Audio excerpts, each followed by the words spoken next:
Welcome into the Huddle Up Podcast, where we cover all things related to the NFL. I'm your host, Taylor Sharp, and on today's episode, I want to talk about the AFC playoff race, which AFC team I believe has a fast track to the Super Bowl, and why the Kansas City Chiefs could be in a lot of trouble. Let's get into it.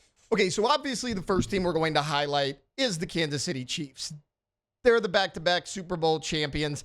They're going for a three-peat here. They have who is considered the best player in the NFL in Patrick Mahomes. We know all that. Well, Patrick Mahomes actually got hurt in their victory over the Cleveland Browns. He left the game. They're calling it an ankle injury. They're not quite sure what it is, whether it's a high ankle sprain, some other sort of sprain or strain. Or look, it's late in the season, right? It's week 13.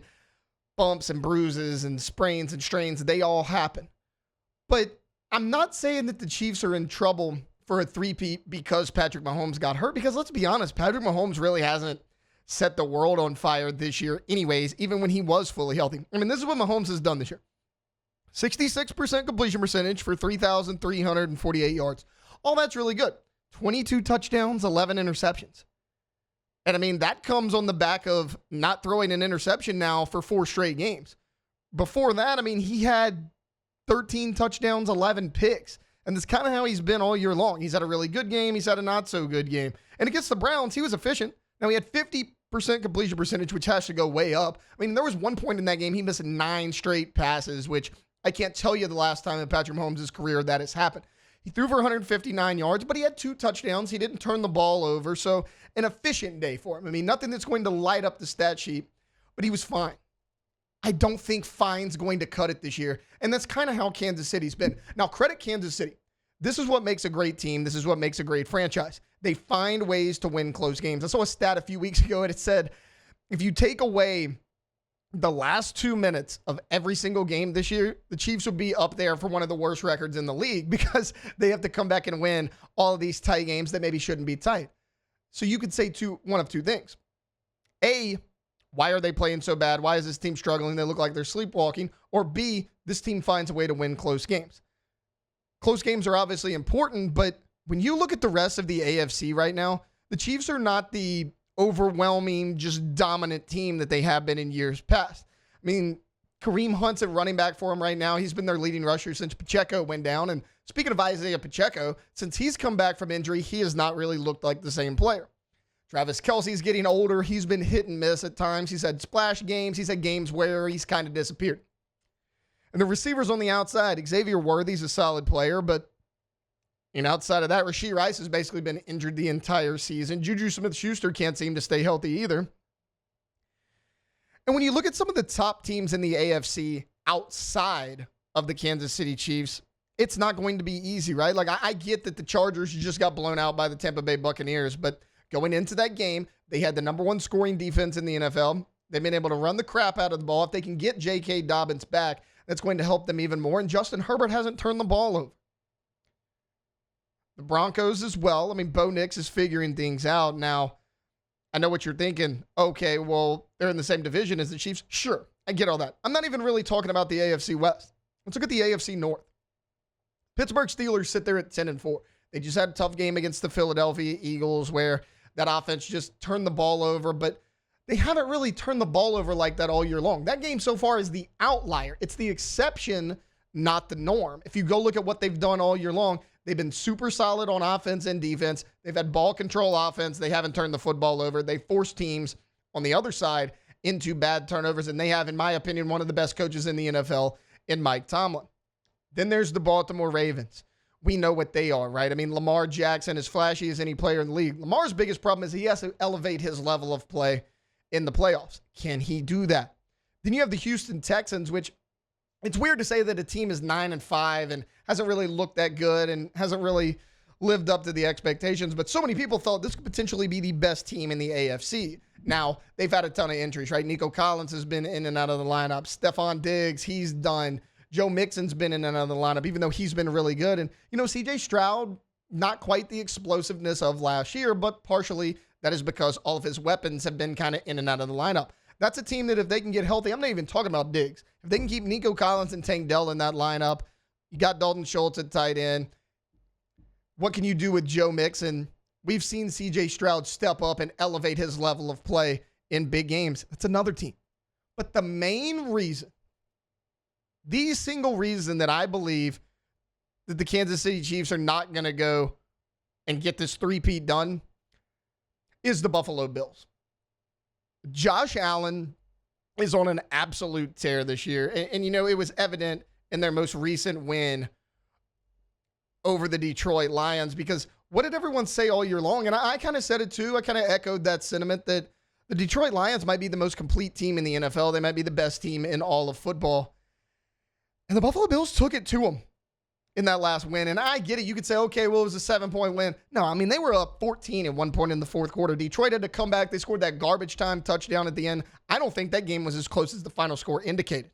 And you look at what Josh Allen is doing, it's phenomenal. I mean, he has 11 touchdowns, passing and rushing in the last 3 games, no turnovers, 25 touchdowns, only 5 interceptions. Josh Allen has always been a super talented guy, right? I mean, he's an athletic freak. His issue has been untimely turnovers. He seems to have completely eliminated that. I saw a stat the other day that said, hey, Terrell Davis had 60 rushing touchdowns in his Hall of Fame career. O.J. Simpson had 61 touchdowns in his Hall of Fame career. Josh Allen on the ground, 64 rushing touchdowns already at the age of 28. That's not counting the other 190-something touchdown passes that he has already in his career. Look, he's completing 64% of his passes, a hair under 3,400 yards, 25 touchdowns, 5 interceptions. That's not even counting all of his scores on the ground. I mean, he is your runaway MVP right now. I get it. Lamar Jackson's been great. He's kind of fallen off in recent weeks, and he's been efficient. He just hasn't been explosive. He hasn't been that dominant player. He's had moments, but Josh Allen's been more consistent. I mean, he's thrown that team on his back. I mean, think about the 2 best teams at about the halfway point in the year. Everyone said, oh, it's the Kansas City Chiefs and the Detroit Lions. Buffalo Bills have wins over both of those teams, both of which were hard-fought games. Detroit game on the road. I mean, I look at the Buffalo Bills right now and I say, the defense could be a little bit better, sure. But what did we always talk about early in Josh Allen's career? Hey, he doesn't have any support in the running game. James Cook looks like a legitimate NFL running back. Last year, everyone said, oh, he's shown flashes. Can he put it all together? Is that a flash in the pan? No, James Cook is a legitimate every down NFL running back. And Ray Davis, when they spell him for James Cook to give Cook a breather, Ray Davis has looked really good as well. A lot of people were worried in the offseason that, hey, Stephon Diggs is gone. Who's going to be that number 1 option? It doesn't really matter. Josh Allen's almost better without Stephon Diggs. I know that's weird to say, but he's not force-feeding Diggs the ball when he's really not open. That was one of Josh Allen's biggest issues in the past. He's spreading the ball around. I mean, one week it's Dawson Knox or Dawson Kincaid, the great tight end duo they have. Keon Coleman will show flashes. Khalil Shakir's had an excellent season, better than most people thought he was going to do. And then you have to respect Josh Allen's ability to run the football with him and James Cook back there in the backfield. I mean, this team right now, as far as an offensive standpoint, is really, really tough to stop. Now, their defense needs to step it up. But if Josh Allen can continue on the absolute tear he's on the offensive side of the ball, all that defense has to do is kind of that bend, don't break mentality, right? Can you get a couple key stops and force some punts? Can you get a turnover here and there? If you can do that, the Buffalo Bills are going to be fine, because right now Josh Allen cannot be stopped, and they look like the best offense in the entire NFL. That's weird to say when you say, oh, their 1 and 2 receivers right now are Khalil Shakir and Keon Coleman, but I just mentioned Dawson Knox, Dalton Kincaid, the tight end duo, the running game for the Buffalo Bills. They had 4 rushing touchdowns in that game against the Detroit Lions. A Detroit Lions defense that's been really hard to run on. That's where Detroit has made their bones, right? I mean, as good as Jared Goff has been, their bread and butter has really been Jahmyr Gibbs and David Montgomery in the running game, and then the solid defense that Dan Campbell has up there in Detroit stopping the run. I mean, that's kind of been their 2 big things, is what's been key for them winning all of these games. Buffalo ran it right down their throat time and time again. I mean, Buffalo could have scored more than they actually did. I mean, I fully believe, okay, Detroit goes down, scores the touchdown to tie the game with about a minute to go. Does it matter? I mean, does it really matter? I think Buffalo goes right down the field and scores again. I mean, that's the type of year that Josh Allen's having. I say all that to say this. You have Patrick Mahomes, who's been struggling. That offense as a whole just has not looked good. Their defense has been elite, but what happens when they face a really good offense? On the other side of things, you have a defense that's been shaky for Buffalo, but a quarterback that has been on an absolute tear. I always like to give the tiebreaker to the quarterback. Now, I know that's weird to say. I'm choosing someone over Patrick Mahomes, but the year Mahomes is having paired with the year that Josh Allen's having, yeah, I think the Buffalo Bills this season have the best quarterback in the AFC and probably the best quarterback in all of football. If the Bills have the head-to-head over Kansas City. Kansas City drops a few games. We don't know Patrick Mahomes' status yet. Let's say Patrick Mahomes misses a game. They drop another game, maybe another 2 games. Then the Buffalo Bills get home field advantage throughout the playoffs. Do you trust that Patrick Mahomes-led Kansas City Chiefs offense to go into Buffalo in a hostile, cold environment and win a playoff game? I don't. I think it might be one of those situations where if Kansas City gets the number 1 overall seed, gets home field advantage throughout the playoffs, they have a shot to go to the Super Bowl. If they don't get the number 1 seed, I don't think there's a chance they make it back. I mean, I think it boils down to that. So while I think the Chiefs certainly still have a shot, watch out for the Buffalo Bills, the Baltimore Ravens. I mean, there are teams coming for the Kansas City Chiefs. Can the Chiefs keep this thing rolling and head for a three-peat? We'll certainly keep it monitored as the season goes along. All right, that's going to do it for this episode of the Huddle Up Podcast. I hope you enjoyed it. If you did, like the video, subscribe, comment. I love to interact with all you guys. And I'll see you next time on the next episode of the Huddle Up Podcast.